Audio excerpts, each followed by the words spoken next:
रब्बिल आलमीन वस्सलातु वस्सलामु अला सय्यिदिना मुहम्मद खातमिन नबिय्यीन व अला आलिहि व सहबिहि व अला मन तबिअहुम बि ihsaनिन इला यौमिद्दीन।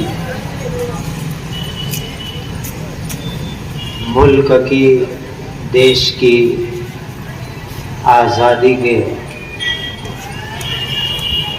75 ईयर्स 75 साल आज पूरे हो रहे हैं। इस मौके पर ये बड़ौदा शहर में प्रोग्राम कारी अनस साहब, मौलाना सुहेल और उनकी पूरी टीम काबिल मुबारकबाद है। सदर जमीयत उलमा गुजरात हज़रत अल्लामा रफ़ीक साहब, अल्लाह सेहत के साथ उनके साये को उम्मत पर बाकी रखे। जैसा कि अभी आपने सुना, मुल्क की आज़ादी और आज़ादी के बाद इस वक्त ये जो मंज़र है हमारे सामने स्टेज पर, ये सीन और मंज़र अगर बाकी रहे तो मुल्क की प्रगति और मुल्क के विकास को दुनिया की कोई ताकत नहीं रोक सकती। इस वक्त पर आप स्टेज पर देख रहे हैं कि अलग अलग धर्म के भाई बहन एक स्टेज पर बैठ करके आज़ादी की खुशी को मना रहे हैं। ये बात आप लिख लीजिए कि अगर देश में कौमी एकता रही और देश के अंदर सब धर्म वालों का आदर सम्मान, उनके राइट्स, उनके हुकूक बराबर मिलते रहे, तो हमारा देश बहुत जल्दी दुनिया की महासत्ता बन सकता है। देश की प्रगति के लिए सबसे बड़ी ज़रूरत है कौमी एकता और देश में रहने वाले तमाम धर्म के लोगों में आपस के अंदर भाईचारा, देश भावना और एक दूसरे का आपस में सम्मान, ये इस वक्त हमारे देश की सबसे बड़ी ज़रूरत है। ये आज़ादी 190 साल की कुर्बानियों की बरकत से मिली है। 1757 ईस्वी में सबसे पहले नवाब सिराजुद्दौला ने पलासी के मैदान में अंग्रेज़ों का ज़ोरदार मुकाबला किया। 1799 ईस्वी में सुल्तान टीपू शहीद रहमतुल्लाह अलैह ने अंग्रेज़ों का ज़ोरदार मुकाबला किया। 1803 ईस्वी में सुल्तान टीपू की शहादत के 4 साल के बाद जब अंग्रेज़ दिल्ली पहुंच गए तो उस वक्त के एक बड़े आलिम, बड़े मौलाना साहब हज़रत शाह अब्दुल अजीज़ मुहद्दिस देहलवी रहमतुल्लाह अलैह ने फतवा लिखा कि भारत देश अंग्रेज़ों का गुलाम बन गया है और उसको आज़ाद कराना हर देशवासी की जवाबदारी और जिम्मेदारी बनती है। ये शाह अब्दुल अजीज साहब एक दाढ़ी, टोपी, कफनी, इजार पहनने वाले मौलाना यानी धर्म गुरु थे। दिल्ली में आज भी उनकी मस्जिद मौजूद है, पुरानी स्टाइल की मस्जिद। उसमें बैठ करके वो पैगंबर हज़रत मोहम्मद मुस्तफ़ा सल्लल्लाहु अलैहि वसल्लम की प्यारी हदीसें पढ़ाते थे और पढ़ाते पढ़ाते उन्होंने 1803 ईस्वी में फतवा दिया कि भारत देश गुलाम है। उसके बाद 1857 के मौके पर एक इतिहासकार जिनका नाम पंडित मेवाराम गुप्ता जी है, उन्होंने अपनी बुक में लिखा है कि 1857 के अंदर 55,000 मुसलमान आलिमों को अंग्रेजों ने फांसी के ऊपर लटकाया था। दिल्ली से लेकर के मेरठ तक जितने भी झाड़ रास्ते में थे उस पर फांसी का माचड़ा लगाया गया और दाढ़ी, टोपी, कफनी, इजार जो इस देश के वफादारों की निशानी थी। आज लोग पता नहीं इस यूनिफॉर्म को देख करके क्यों खामोखा शक करते हैं। एक जमाना था कि अंग्रेज यूं कहते थे कि जिसकी दाढ़ी है, सफेद कुर्ता है, सर पे टोपी है, ऊंची इजार है, वो सच्चा पक्का नेशनलिस्ट भारतीय नागरिक है, भारत की आजादी का लड़वैया है, फ्रीडम फाइटर है। और जो भी ऐसा नजर आता था उसको अंग्रेज फांसी के ऊपर लटका देते थे। एक अंग्रेज लेडी लिखती है अपनी बुक के अंदर कि अंग्रेजों ने 55,000 मौलाना लोगों को दिल्ली से मेरठ तक जब फांसी दी तो हालत ये होती थी कि इंग्लिश में जो 8 होता है उस शक्ल में उनकी लाश बन जाती थी। झाड़ पर सूखे सूखे रहती थी और सूख करके दोनों पैर आपस में नीचे गोल हो जाते थे, दोनों हाथ ऊपर गोल हो जाते थे और अंग्रेजी में 8 की तरह उनकी लाश हो जाती थी। वही अंग्रेज लेडी लिखती है कि मैं दिल्ली में इंडिया गेट पर अपने हस्बैंड के साथ इवनिंग वॉकिंग के अंदर जब जाती थी, अपने हाथ में रिवॉल्वर लेकर के जाती थी। और रिवॉल्वर इसलिए लेकर के जाती थी ताकि मुसलमान धर्म गुरु, मुसलमान प्रीस्ट, आलिम लोग उन पर मैं रहम करूं, इसलिए मैं रिवॉल्वर लेकर के जाती थी। फिर वो लेडी अपनी हिस्ट्री बुक में लिखती है कि आने वाले फ्यूचर में कोई सवाल करेगा कि रिवॉल्वर के जरिए से कैसे रहम होता है, वो तो इंसान का जीवन खत्म कर देती है।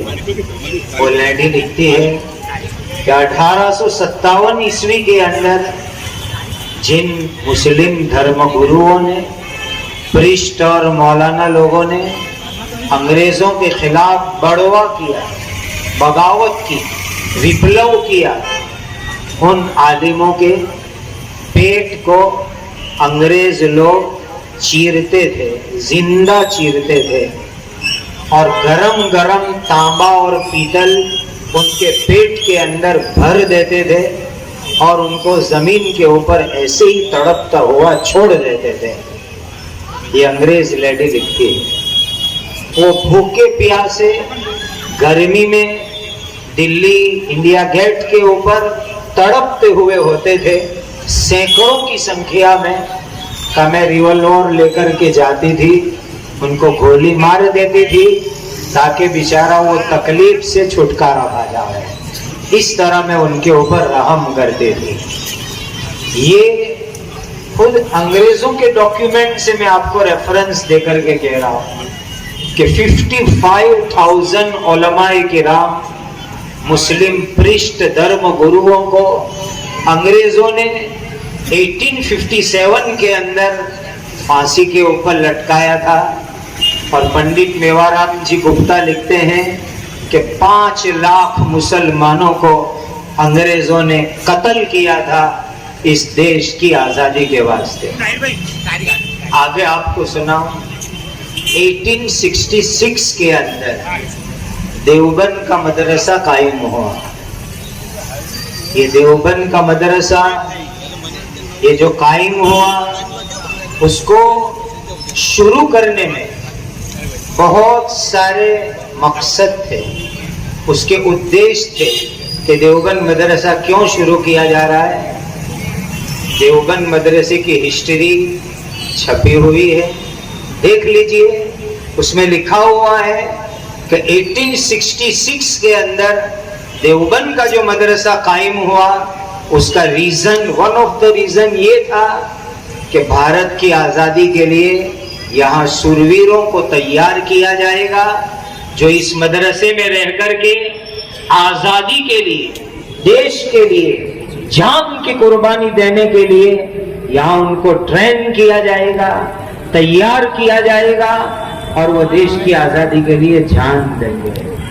और हुआ भी ऐसा कि देवबंद मदरसे से जो लोग उस जमाने में स्टडी करके निकले, ग्रेजुएट होकर निकले, डिग्री लेकर के निकले, इन्होंने देश की आज़ादी के लिए हर तरह की कुर्बानी दी। आज मैं बहुत फख्र से कहता हूँ, मैं अपनी पुस्तिका लाया हूँ, आप पढ़ लीजिए उसको। देवबंद मदरसे के फर्स्ट टॉप स्कूल स्कॉलर जिन्होंने सबसे पहली डिग्री देवबंद मदरसे से ली, उनका नाम है हजरत शेखुल हिंद मौलाना महमूद हसन देवबंदी रहमतुल्लाह अलैह। खुदा की करोड़ों रहमतें अल्लाह के उस बंदे पर नाजिल हो।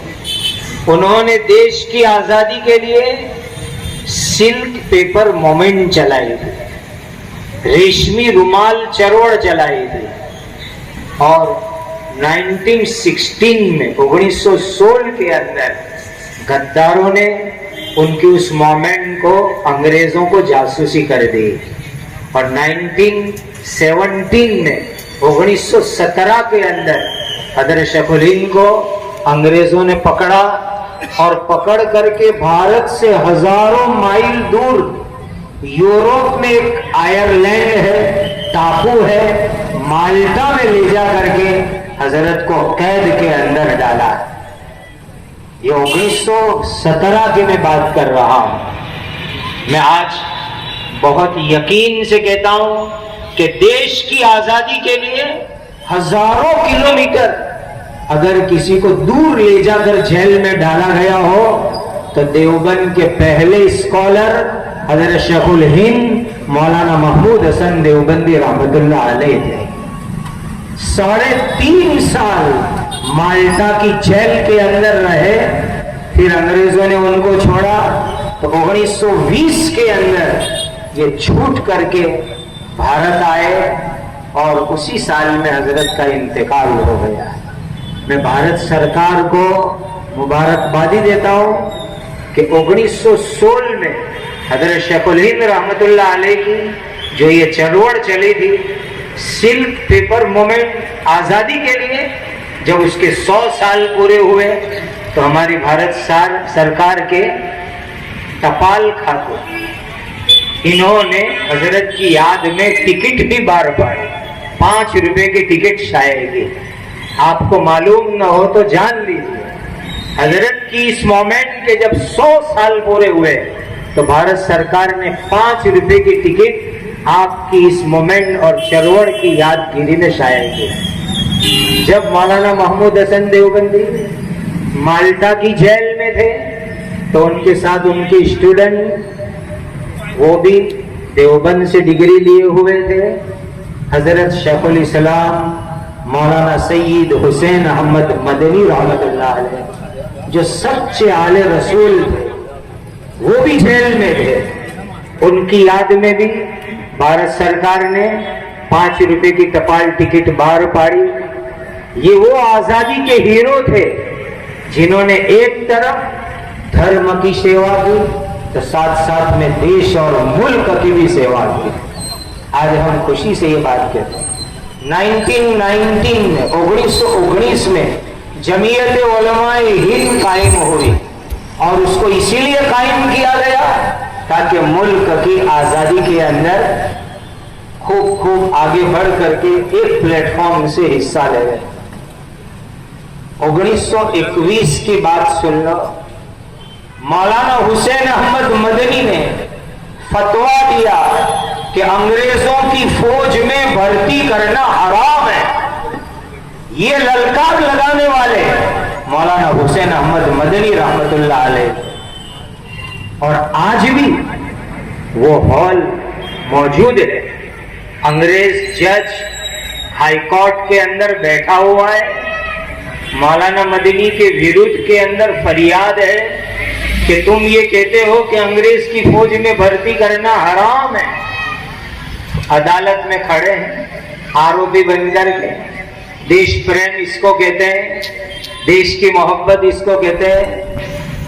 अंग्रेज जज ने पूछा, हुसैन अहमद तुम कहते हो, फतवा देते हो कि अंग्रेज की फौज में भर्ती करना हराम है? तो हजरत मदनी रहमतुल्लाह अलैह ने कहा, कहता हूं जब तक जिंदा रहूंगा वहां तक कहता रहूंगा। बाजू में मौलाना साहब, अंग्रेज जज कहता है, हुसैन अहमद तुमको मालूम है तुम्हारी इस फतवे की सजा क्या होगी? तुम जानते हो कि अंग्रेजों के विरुद्ध में तुम फतवा दे रहे हो, इसकी सजा क्या होगी तुम जानते हो? मौलाना मदनी के गले के अंदर एक थैली लटक रही थी। उस थैली में से कफन का कपड़ा निकाला, अंग्रेज जज के टेबल पर रखा और कहा कि मुझे मालूम था कि मैं जो फतवा दे रहा हूं अंग्रेज की फौज में भर्ती करना हराम है, उसके बदले में मुझे फांसी की सजा दी जाएगी, इसलिए देवबंद से कफन साथ लेकर के आया हूं ताकि यहां किसी को मेरे कफन को तलाश करने की जरूरत न पड़े। इसको देश प्रेम कहते हैं। ये हैं देश प्रेमी लोग जिन्होंने देश के लिए अंग्रेजों की अदालत में ऐसी ललकार लगाई। 1924 में, आज खुल के सुन लीजिए कि मुकम्मल आजादी का ठहराव किसने पास किया है। मैं हिस्ट्री का एक स्टूडेंट हूं, इतिहास मेरा सब्जेक्ट है। मैं इसके ऊपर किसी के साथ भी डिस्कस करने के लिए तैयार हूं। जो कहूंगा प्रूफ से कहूंगा। देश की आजादी के लिए सबसे पहला ठहराव, मुकम्मल आजादी का ठहराव 1924 के अंदर जमीयत उलमाए हिंद ने कोकनाड के जलसे के अंदर किया और बाद में इंडियन नेशनल कांग्रेस ने उसको सपोर्ट किया।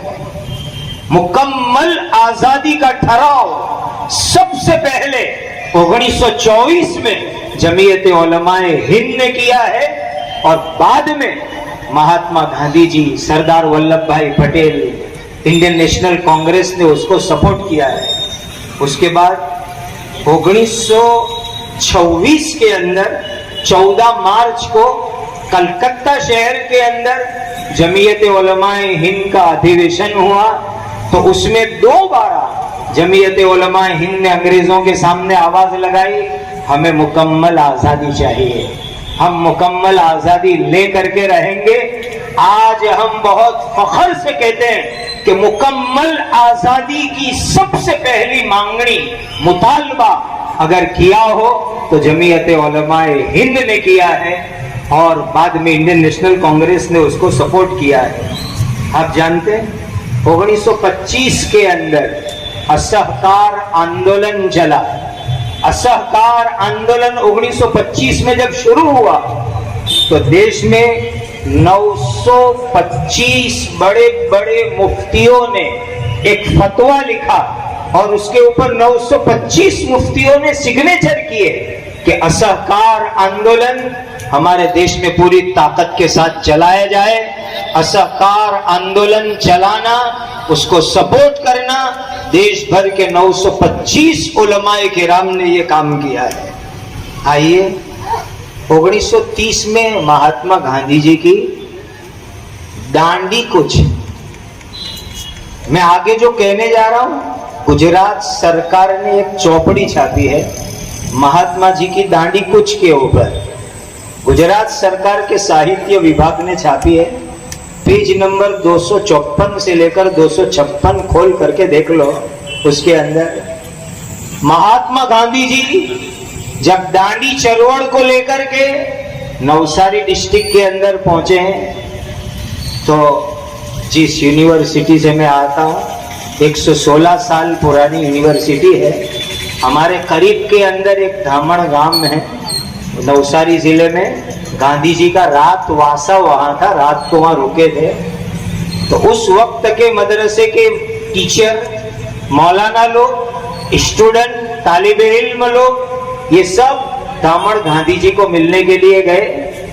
और गांधी जी ने कहा कि मुझे ऐसा पता चला कि आपके पैगंबर हजरत मोहम्मद मुस्तफा सल्लल्लाहु अलैहि वसल्लम ने नमक के ऊपर, सॉल्ट पर टैक्स लगाने की पाबंदी की है। ये आपके नबी जी भी कहते हैं, मुझे ऐसा पता चला। तो जो मौलाना लोग गए थे उन्होंने कहा जी हाँ बिल्कुल सही बात है। तो कहा जरा मुझे रेफरेंस के साथ लिख करके दो।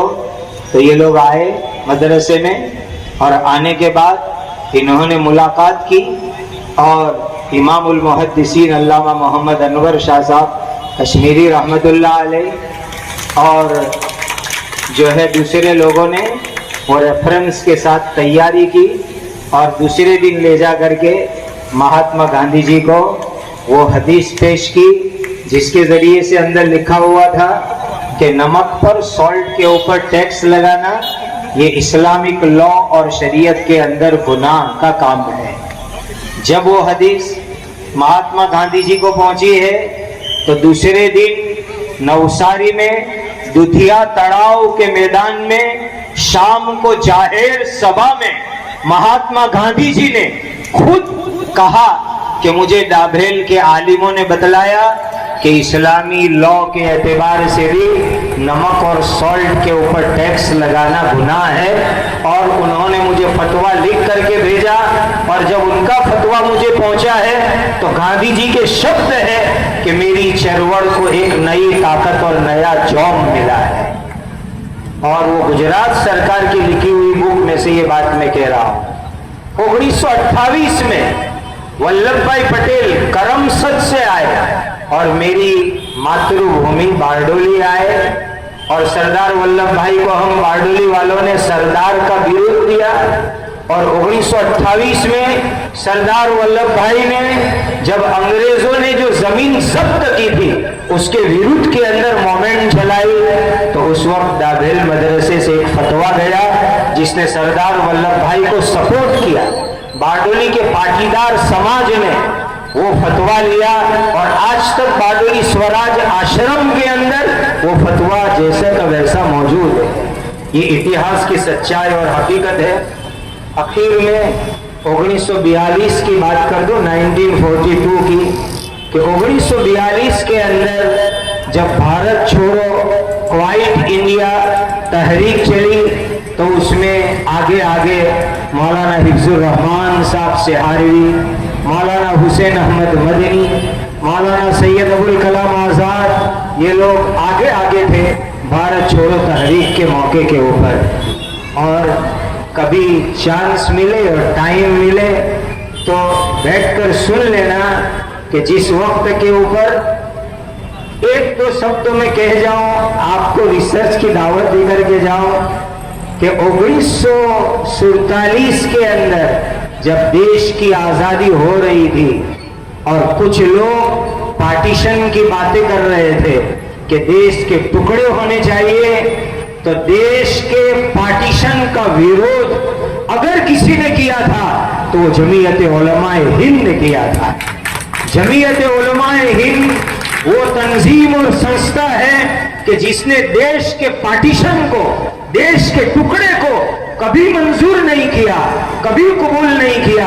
आखिरी रात तक जमीयत उलमाए हिंद ने विरोध किया था कि देश का पार्टीशन नहीं होना चाहिए। ये एक बहुत बड़ी दास्तान है। खैर, मौलाना अबुल कलाम आज़ाद ने उस वक्त फरमाया था, मौलाना आज़ाद की एक बात कहकर के मैं अपनी बात मुकम्मल करता हूँ। मौलाना आज़ाद ने यूँ कहा था कि आसमान से कोई फरिश्ता आए, एंजल फरिश्ता आसमान से आ जावे और कुतुब मीनार पर खड़ा हो जावे और खड़े होकर के वो ऐलान करे कि हम तुमको देश की आज़ादी देंगे, लेकिन एक शर्त है कि हिंदू मुस्लिम पार्टीशन हो जाए, इस शर्त पर देश की आज़ादी हम तुमको देंगे। तो मौलाना आज़ाद ने दिल्ली के चांदनी चौक में खड़े होकर कहा था कि अगर आसमान से एंजल और फरिश्ता आकर ऐलान करे, कुतुब मीनार पर खड़े होकर कहे कि हम देश की आज़ादी देंगे लेकिन पार्टीशन के साथ, तो काम उस फरिश्ते को भी कहेंगे कि ऐसी आज़ादी हमको नहीं चाहिए। ऐसी आज़ादी लेने के लिए हम तैयार नहीं है कि जिसमें पार्टीशन होवे। हम तो ये देखना चाहते हैं कि गंगा अगर पवित्र है तो हम वहां वुजू करके जामे मस्जिद में आकर अजान देकर के नमाज अदा करें, ये हम चाहते हैं। इसीलिए मैं अपने शब्द फिर दोहरा देता हूं कि आजादी के 75 साल के बाद अगर देश में कौमी एकता हो जाए, हिंदू मुस्लिम सिख ईसाई सब में कौमी एकता हो जाए, तो इस फकीर की जुबान से निकले हुए वर्ड्स को नोट कर लो, देश में कौमी एकता हो जाए और नेक्स्ट आने वाले 15 साल में पूरे देश में एक भी क्रिमिनल राइट्स न होवे, कौमी फसाद न होवे, तो 16वें साल में मेरा भारत देश दुनिया में महासत्ता बन जाएगा, महासत्ता बन जाएगा। देश को जरूरत है कौमी एकता की, सब मिलजुल करके कहे जो अल्लामा इकबाल ने कहा था, सारे जहां से अच्छा हिंदुस्तान हमारा, हम बुलबुले हैं उसकी वो गुलसितां हमारा। वाखिर दावाना अनिल हम्दुलिल्लाहि रब्बिल आलमीन।